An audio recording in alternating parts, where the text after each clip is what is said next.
ચલો વિદ્યાર્થી મિત્રો, હું છું દિલીપ પટેલ. જ્યોત ગ્રુપ ટ્યુશન ચેનલમાં આપનું સ્વાગત છે. તો આપણે વર્ગ અને વર્ગમૂળની અંદર વર્ગ વિશે આપણે શીખ્યા કઈ રીતે કોઈપણ સંખ્યાનો ઝડપથી વર્ગ કરવો, અને વર્ગ કરવાની આપણે જુદી જુદી રીતો પણ શીખ્યા, અને એકદમ ટૂંકી રીતો કે જેનાથી ઝડપથી વર્ગ કરી શકાય એવી રીતો પણ આપણે ભણ્યા. તો હવે આપણો ટૉપિક છે વર્ગમૂળ. તો આજથી આપણે વર્ગમૂળની શરૂઆત કરીએ.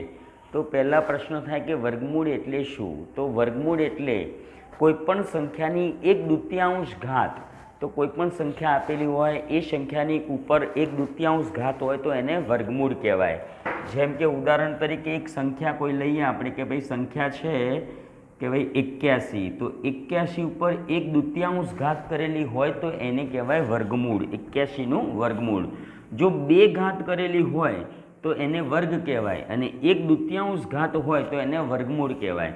અને વર્ગમૂળની નિશાની છે, તમે 81ની 1/2 ઘાત પણ લખી શકો, અને 81ને આ રીતે તમે ટોપી પહેરાવો તો પણ એને વર્ગમૂળ કહીએ આપણે. તો આ જે નિશાની મેં કરી છે એ વર્ગમૂળની નિશાની છે. તો આવી નિશાની કોઈ પણ જગ્યાએ તમને જોવા મળે તો એને વર્ગમૂળ કહેવાય, અથવા એને 1/2 ઘાત વડે પણ તમે દર્શાવી શકો. હવે વર્ગ અને વર્ગમૂળ શું છે? બંને એકબીજાના ઇન્વર્સ તમે જોઈ શકો છો કે 5નો વર્ગ બરાબર કેટલા થાય? તો 25 થાય. તો 5નો વર્ગ એટલે કે 5ની 2 ઘાત બરાબર 25 થયા. તો 25નું વર્ગમૂળ બરાબર 5 થાય, એટલે પાછા 5 મળી ગયા. જેમ કે 12નો વર્ગ, તો 12ની 2 ઘાત એટલે 12નો વર્ગ થયો 144. તો 144નું વર્ગમૂળ કેટલું થાય? તો 144નું વર્ગમૂળ 12 થાય.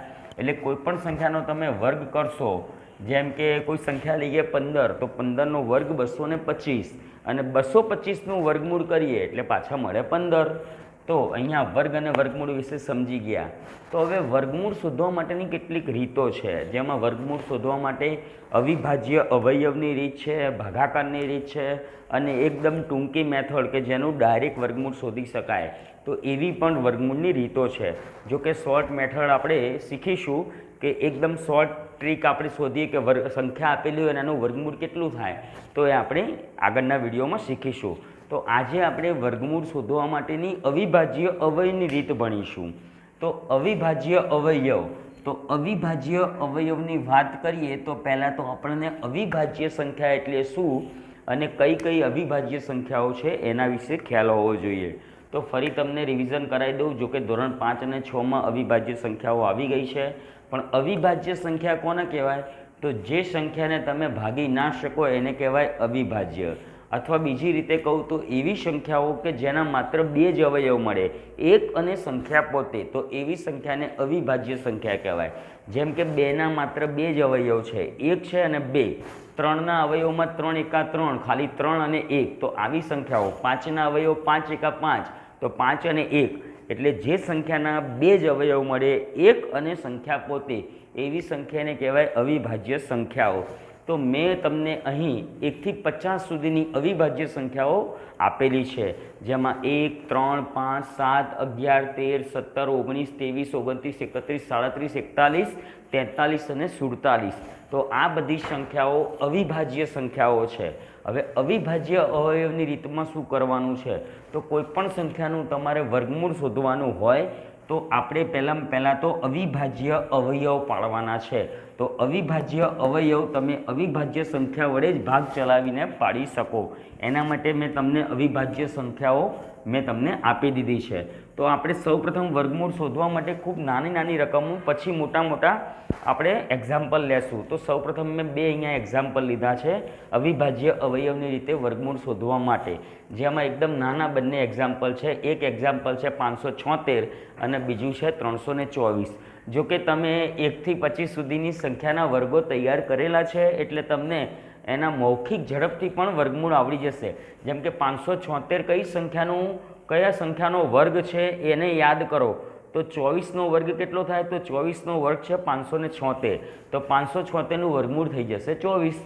ત્યાર પછી 324 કઈ સંખ્યાનો વર્ગ છે યાદ કરો. તો 324 એ 18નો વર્ગ છે. તો 324 18નો વર્ગ બરાબર 324 મળશે. 324નું વર્ગમૂળ કેટલું આવશે? તો 18 આવશે. તો એ મૌખિક આપણને આવડી ગયું, પણ આપણે એને શોધવા કઈ રીતે એ આપણે શીખીશું. તો સૌપ્રથમ આપણે શું કરીએ તો આના અવિભાજ્ય અવયવ પાડીએ. જો કે ધોરણ 5, 6માં અને 7માં અવિભાજ્ય અવયવ પાડતા તમે શીખી ગયા છો, પણ ફરી આપણે એકવાર જોઈ લઈએ. તો 576 તો અવિભાજ્ય સંખ્યા વડે ભાગ ચલાવવાના. તો પહેલાં તો તમારે કોઈ પણ સંખ્યા આપેલી હોય તો નક્કી કરવાનું કે આને 2 વડે ભગાશે કે નહીં. જો 2 વડે ન ભગાય તો 3 વડે ભાગ ચાલશે કે નહીં. 3 વડે ભાગ ના ચાલે તો 5 વડે ભાગ ચાલશે કે નહીં. 5 વડે ભાગ ના ચાલે તો 7 વડે. એટલે આ રીતે ક્રમમાં તમારે અવિભાજ્ય સંખ્યાઓ વડે ભાગ ચલાવવાનો છે. તો તમારે આ રીતે ક્રમમાં, આ જ ક્રમમાં, આમ તો ક્રમનું કોઈ મહત્ત્વ નથી, અવિભાજ્ય કોઈ પણ સંખ્યા વડે ભાગ ચલાવી શકો, પરંતુ પછી અવિભાજ્ય અવયવ પડ્યા પછી એ અવયવને આપણે જોડકા બનાવવાના છે. એટલે ક્રમથી ભાગ ચલાવશો તો સહેલું પડશે.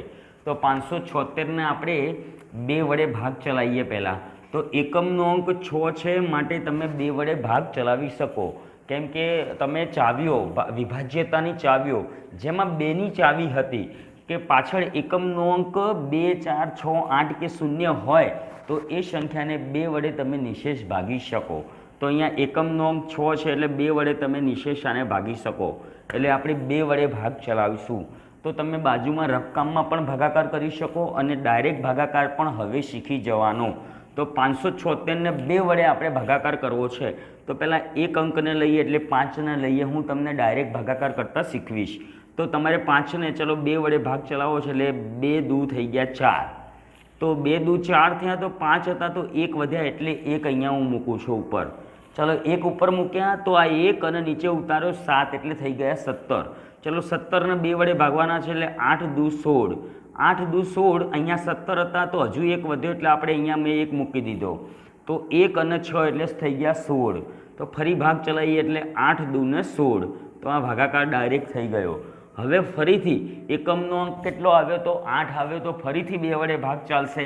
તો બીજી વાર 2 વડે ભાગ ચલાવશું. ચલો 2 વડે ભાગ ચલાવીએ તો ડાયરેક્ટ ભાગાકાર કરશું. અહીંયા 2 છે, 2 વડે ભાગ ચલાવીએ તો 1 દૂ દૂ તો 2 થઈ ગયા. પછી 4 દૂને 8, પાછા 4 દૂને 8 તો 144 આવ્યા. ચલો એકમનો અંક 4 છે, ફરી 2 વડે ભાગ ચાલશે તો ફરી 2 વડે ભાગ ચલાવીએ. ચલો અહીંયા એક સંખ્યા લેશું, એક અંક લેશું તો ભાગ નહીં ચાલે. તો 2 સંખ્યા લઈ લઈએ 14. તો 14ને 2 વડે ભાગીએ એટલે કેટલા વડે ભગાય તો 7 વડે. તો 7 દૂ 14 અને નીચે ઉતાર્યા 4 એટલે 2 દૂ શું થઈ જશે 4 એટલે 72 આવ્યા. ફરી 72ને 2 વડે તમે ભાગ ચલાવશો એટલે 2 ભાગ ચાલશે. તો અહીંયા 7ને લઈએ તો 3 દૂ 6, 3 દૂ 6 તો 1 વધ્યા એટલે થઈ ગયા 12. તો 12ને આપણે 2 વડે ભાગ ચલાવીએ એટલે 6 દૂ શું થઈ ગયા 12 એટલે 36 આવી ગયા. હવે પાછો 36ને 2 વડે ભાગ ચાલશે. તો 36ને 2 વડે ભાગ ચલાવશો તો ઘડિયા હવે આવડી જશે. 18 દૂ 36.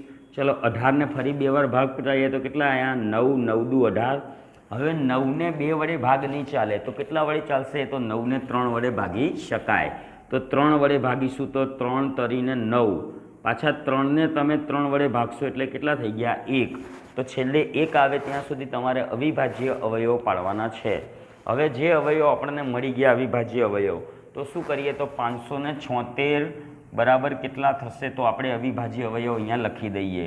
તો કેટલા બગડા છે તો 1, 2, 3, 4, 5, 6. 6 બગડા અને 2 તગડા છે. તો 1, 2, 3, 4, 5, 6 અને પછી શું છે 3 ગુણ્યા 3 તો 2 તગડા છે. તો આ લખાઈ ગયા અવયવો. હવે શું કરીએ તો અવયવમાં વર્ગમૂળ શોધવા માટે 2 2ના જોડકા બનાવવાના. તો આ 2 અને 2નું એક જોડકું થઈ ગયું, 2 અને 2નું એક જોડકું, 2 અને 2નું જોડકું અને 3 અને 3નું જોડકું. જો તમે કોઈ સંખ્યાના અવયવ પાડો અને 2 2 સંખ્યાના જોડકા ના બને તો એનું વર્ગમૂળ નીકળે નહીં. એટલે તમારે એને ફરીથી અવયવ પાડી અને ચેક કરવાનું, કાં તો તમે અહીંયા ભાગાકારમાં ક્યાંય ભૂલ કરેલી હોવી જોઈએ. તો અહીંયા 2 2ના જોડકા થઈ ગયા. તો હવે શું કરશું 2 ગુણ્યા 2 તો આપણે ઘાતાંક સ્વરૂપે લખીએ. તો 2 અને ગુણ્યા 2 એટલે શું થશે તો 2ની 2 ઘાત થશે. તો આપણે ઘાતાંક સ્વરૂપે લખવાનું છે. ચલો 2 ગુણ્યા 2 તો એ પણ શું થશે 2ની 2 ઘાત. ચલો 2 ગુણ્યા 2 એટલે શું થશે તો 2ની 2 ઘાત. અને 3 ગુણ્યા 3 એટલે 3ની 2 ઘાત. એટલે ઘાત સ્વરૂપે આપણે લખી દઈશું. હવે શું કરીએ તો બધાની ઘાત સરખી થઈ ગઈ એટલે આપેલી સંખ્યાનો તમે ગુણાકાર કરી શકો. તો ઘાત બધાની સરખી છે, બધાની ઘાત 2 2 થઈ ગઈ. તો અહીંયા શું કરી દો તમે આપેલી સંખ્યાનો ગુણાકાર કરી દો. 2 2 દુ 4, 4 દુ 8 અને 8 તરી કેટલા થઈ ગયા 24. તો મેં ગુણાકાર કરી દીધો 24 અને ઉપર ઘાત કેટલી છે તો ઘાત ખાલી લખવાની છે 2 કેમ કે ઘાત સરખી છે એટલે 576 એટલે થઈ ગયો 24નો વર્ગ. હવે શું કરીશું તો હવે આપણે બંને તરફ બરાબરની બંને તરફ વર્ગમૂળને એપ્લાય કરીશું એટલે બંને તરફ આપણે વર્ગમૂળ અહીંયા એપ્લાય કરીશું તો 576 મેં વર્ગમૂળમાં લખ્યા 576 અને આ બાજુ પણ શું લખીશું વર્ગમૂળમાં 24ની 2 ઘાત. તો બંને બાજુ મેં વર્ગમૂળ લગાવી દીધા. હવે 576નું વર્ગમૂળ જોઈએ છે એટલે 576 વર્ગમૂળમાં એમના એમ માટેની નિશાની કરતા જવાનું છે. ચલો 24નું વર્ગમૂળ તો અહીંયા વર્ગ અને વર્ગમૂળ ઉડે કેમ કે વર્ગમૂળ એટલે 1/2 ઘાત. તમે જાણો કે વર્ગમૂળ હમણાં મેં વાત થઈ 1/2 ઘાત તો વર્ગમૂળ એટલે 1/2 ઘાત તો આ બે શું થાય છે ઉડી જશે. તો ખાલી અહીંયા કોણ વધ્યા તો 24 વધ્યા એટલે વર્ગમૂળમાં 576 બરાબર 24. તો આ મળી ગયો આપણો જવાબ અને નીચે આન્સર કરી અને બોક્સ કરવાનો છે. આન્સર બરાબર 24 અને એને કરવાની છે પેટી. તો આ રીતે તમે દાખલો કરો તો તમે એમાંથી પૂરા 2 કે 3 માર્ક્સનો દાખલો કમ્પ્લીટ થશે. ત્યાર પછીની બીજી સંખ્યા છે કે 324નું આપણે વર્ગમૂળ શોધવું છે. ચલો 324નું આપણે વર્ગમૂળ શોધીશું. તો 324નું વર્ગમૂળ આપણે શોધવા માટે આ જ રીતનો ઉપયોગ કરીએ. અવયવનો જ ઉપયોગ કરવાનો છે પછી બીજી રીતો કરીશું. પહેલાં અવયવની રીત આપણે સહેલાઈથી શીખી જઈએ. તો 324ને પહેલાં તો કેટલા વડે ભાગ ચલાવીએ તો 324માં પાછળનો એકમનો અંક કેટલો છે તો એકમનો અંક છે 4. તો એકમનો અંક 2, 4, 6, 8 કે 0 હોય તો સંખ્યાને 2 વડે નિશેષ ભાગી શકાય. ચલો 2 વડે નિશેષ ભાગીશું. ભાગાકાર ડાયરેક્ટ કરીશું. રફકામમાં પણ કરી શકો પણ તમારે ડાયરેક્ટ શીખવાનો પ્રયત્ન કરવાનો છે. તો પહેલાં તો અહીંયા 3 છે 2 ભાગ ચલાવો એટલે 1 ભાગ ચાલશે. તો 1 દુ તો 1 વધી શેષ તો 1 વધી મેં અહીંયા ઉપર લખી. ચલો બગડો નીચે ઉતાર્યો એટલે થઈ ગયા 12. તો 12 થઈ ગયા તો આપણે ભાગાકાર કરીએ પાછો 2 વડે ભાગાકાર કરીએ તો 6 દુ ને 12. ચલો 12 પૂરા થઈ ગયા તો પછી 2 દુ 4 તો 162 હવે 2 વડે ભાગ્યા એટલે. ચલો 162માં એકમનો અંક 2 છે ફરીથી 2 વડે ભાગ ચાલશે.